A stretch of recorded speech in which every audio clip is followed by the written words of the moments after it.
ciri khas samahah atau samahan. Ini saya meskipun tidak bawa makalah, saya ini baca sekian takbir. Kenapa guru-guru kita di Indonesia itu menghindari tema-tema ekstrim atau tema-tema keras? Saya pikir di sini masyhur sekali, beliau sering ngendikan zada khusyuan zada jalan, kita hanya nirukan saja tapi tidak ikut menvonis. Karena kalau kita serius, terlalu serius ngendikan hukum-hukum yang serius, nanti kejadiannya begini. Ini saya baca takbir ini dari kitab Ibnul Qayyim di I'lamul Muwaqqi'in an Rabbil Alamin dan dari kitab Nasaihul Ibad. Ketika lisan dihisab sama Allah Ta'ala dan mendapatkan azab yang paling tinggi dibanding jawareh yang lain, itu ketika lisan menanyakan sama Allah, kenapa ya Allah saya punya adab yang begitu ekstrim? Jawabannya Allah, kharajat minka kalimatun balagot masyariqal ardi wa magharibaha fasufikat bihad damul haram wa ukhidha biha al malul haram wa antuhika biha al farjul haram. Jadi kalau fatwa serius menjadi ekstremis, apalagi fatwa-fatwa tentang chaos, tentang apa, itu nanti resikonya itu ada safkut dima, dan itu hal yang dihindari ulama dulu. Kamu jangan pernah fatwa dengan meluncurkan satu kalimat yang dengan kalimat itu bisa saja sufika biha adamul haram, orang-orang yang nggak perlu mati harus terbunuh, dan sebagainya dan sebagainya. Kalau dalam Nasaihul Ibad redaksinya adalah kharajat minka kalimatun balagot masyariqal ardi wa maghariba. Ini kalau di kitab Ibnul Qayyim redaksinya itu ada seorang ulama yang ngeluh ketika habis ngajar Al-Hudud.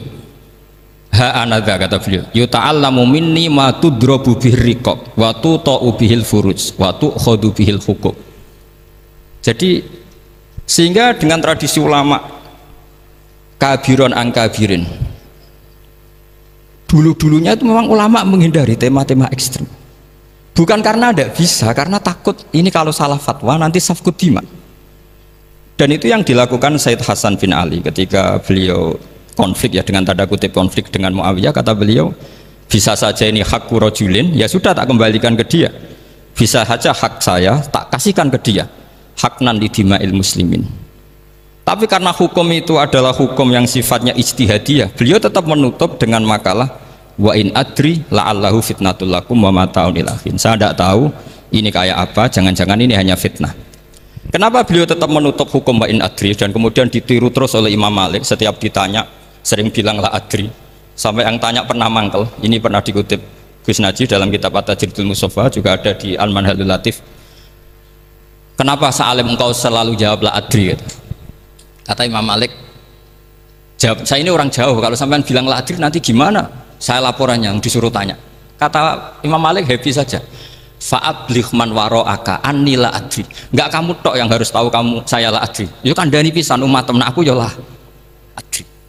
Jadi ulama dulu saking khosnya sama Allah, khosyah, bilang enggak tahu itu enggak masalah, karena begitulah sanad mereka dalam hal-hal yang ijtihadiyah yang potensi safkut dima. Saya ulang lagi, yang potensi safkut dima itu milih aman bilang la adri.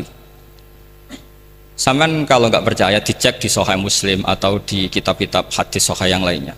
Dan ini juga yang dipakai Ibnul Qayyim ketika bikin muqaddimah I'lamul Muwaqqi'in dalam Khotorul Fatwa. Ada seorang namanya itu Buraidah. Buraidah itu Amirul Jaysh. Itu setiap mau perang atau punya MOU dengan kelompok lain, kata Rasulullah, jika mereka menginginkan kamu ala antun zilahum ala hukmillah wa ala hukmi rasulillah fala tunzilhum ala hukmillah wa ala hukmi rasulillah. Ada redaksi yang fi dhimmatillah fi dhimmati rasulillah, walakin anzilhum ala hukmi, posisikan bahwa MOU itu atas nama kesepakatan kamu dan mereka. Fa innaka la tadri atusibah hukmallahi amla, karena kamu tidak tahu apa kamu persis sebagaimana hukum Allah pandang. Kamu tidak bisa misalnya secara fikih, misalnya ada Zaid ini kafir harbi, terus kamu bilang ini wajib diperangi karena kafir harbi. Oke, itu mungkin, tapi masalahnya bisa saja khusus Zaid ini ada sunnatullah, ada ilmu Allah yang mau diberi hidayat sehingga ada perlakuan khusus. Sampai lihat dalam Asra Badrin itu yang ketangkap di Asra Badrin itu kan semuanya kafir harbi. Ini alhamdulillah ini beliau rawuh.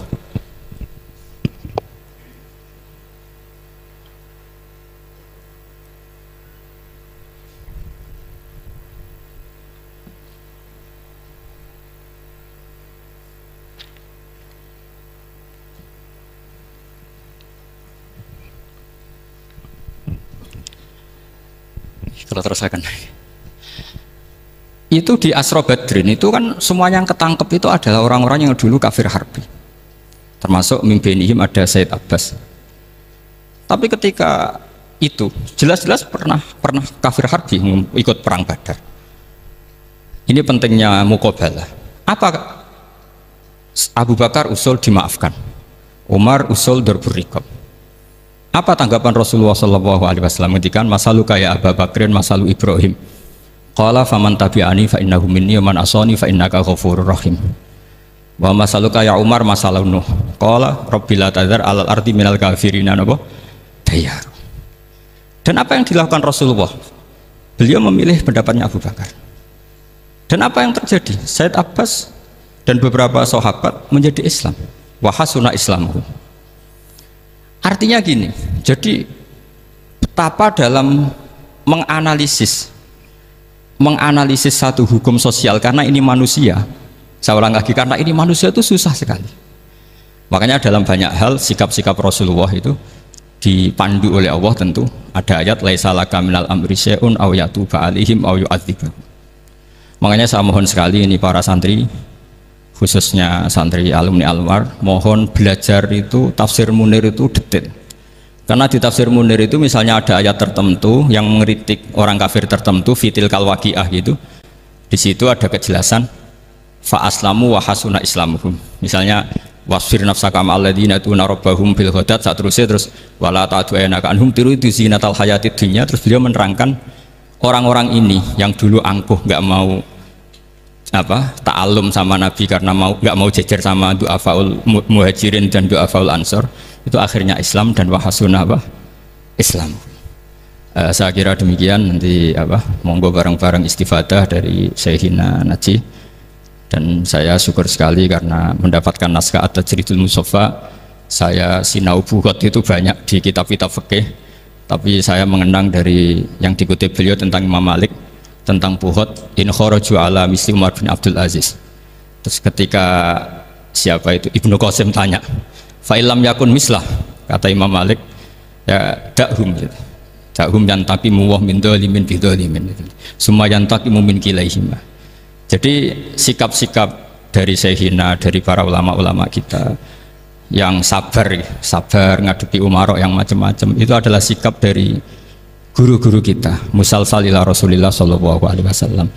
Ini penting saya utarakan karena jangan sampai kritis kita sampai menjadikan bangsa ini keos. Kalau keos nanti safkut dima, tentu itu yang enggak diinginkan Sayyid Hasan bin Ali, dan beliau dapat gelar dari Rasulullah, inna ibni hadza la sayyidun wa la Allah yuslihu bi baina fi'atin azimatin.